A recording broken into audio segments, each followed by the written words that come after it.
নবীজি সাহাবী ছিলেন বেলাল হাবশী। ও মুমিন, বেলাল ছিলেন কালো হাবশী দেশের বিলাল। বেলাল ছিল গোলাম। যেই বেলালকে মক্কা নগরীর মানুষ বেলালকে গোলামের ঘরে গোলাম, বাদাইম্মার ঘরে বাদাইম্মা বলে আখ্যায়িত করত, কালা কাউয়া বলে বিলালকে আখ্যায়িত করত। ও মুমিন, নবীজির ছোঁয়া পেয়ে বিলাল যখন ইসলাম গ্রহণ করেছে, এই কালো বিলালকে আল্লাহ এত সম্মান দিয়েছে। যেই কালো বিলালকে কালা কাউয়া গোলামের ঘরে গোলাম বলে, বাদাইম্মার বলে বাদাইম্মা বলে, আল্লাহ রব্বুল আলামিন ওই বিলালকে কত সম্মান দিয়েছেন। যেই মসজিদের ইমাম ছিলেন বিশ্ব নবী, ওই মসজিদের মুয়াজ্জিন আল্লাহ কালো বিলালকে বানায়া দিয়েছে। ভাইরা আমার, লক্ষ্য করে দেখো ওই বিলালকে আল্লাহ কে পরিমাণ সম্মান দিয়েছেন। এই বিলাল আমার নবীর মহব্বত কে পরিমাণ লালন করত দিলের ভিতরে। যেদিন আমার নবী দুনিয়ার জমিন থেকে বিদায় হয়ে গেছে, নবীজিকে কাফন দাফন যখন কমপ্লিট হয়ে গেছে, হযরতে বিলাল ডেকে ডেকে বলেন, না, এই মদিনায় আমি বিলাল আর থাকতে পারবো না। যেই মদিনায় এতদিন পর্যন্ত আমি আযান দিয়েছি, আমি বিলাল আযান দেওয়ার পরে মসজিদের মিনার থেকে নাইমা আমার বিশ্বনবীর চেহারা দেখেছি। আজ থেকে আমি বিলাল আমার বিশ্বনবীর চেহারা দেখবো না। যেই বিলাল মসজিদ থেকে মিনারা থেকে নেমে আমার বিশ্বনবীর চেহারা দেখেছি, যখন মসজিদের ভিতরে ইকামত দিয়েছি, আশহাদু আন্না মুহাম্মাদার রাসূলুল্লাহ, আমার নবীকে দেখে দেখে আমি এই তাকবীর দিয়েছি, আল্লাহু আকবার। নারে মদিনাওয়ালারা না, যেই মদিনাতে থেকে আমার দিনের নবীকে আমি আর দেখবো না।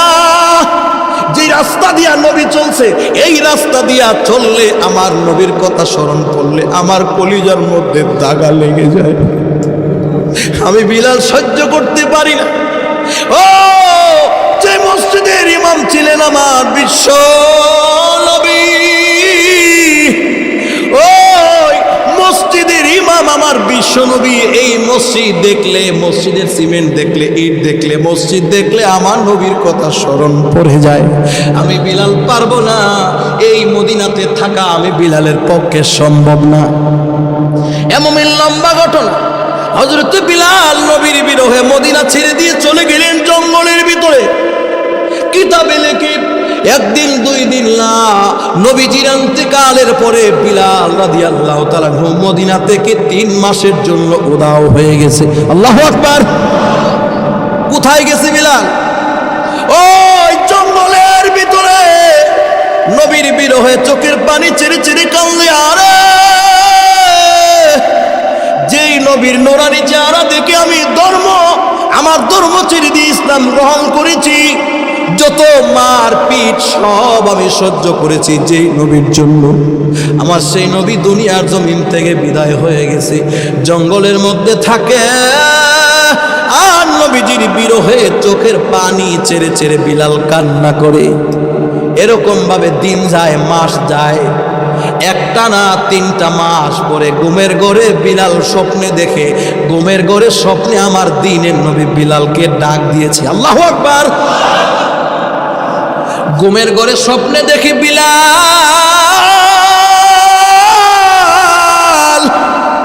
তুই আয়,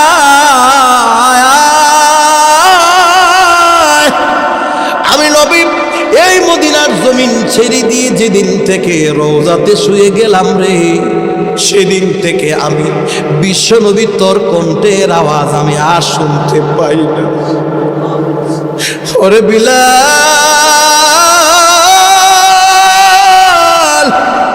কেন রে তুই মদিনা ছেড়ে দিলি? আমাকে দেখতে কি তোর একটু মন চায় না? আমি নবী তোকে ডাক দিলাম, আর দূরে নয়, তাড়াতাড়ি তুই মদিনায় চলে আয়। আল্লাহু আকবার।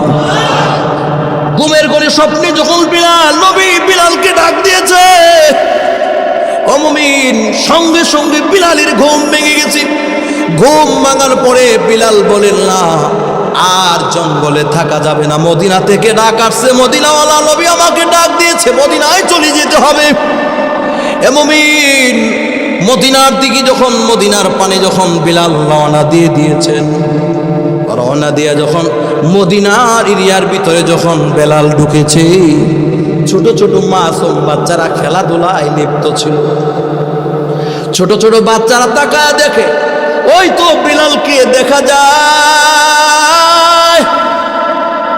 বাচ্চাগুলি খেলাধুলা ছেড়ে দিয়ে বেলালের দিকে দৌড়তে শুরু করলেন। সুবহানাল্লাহ।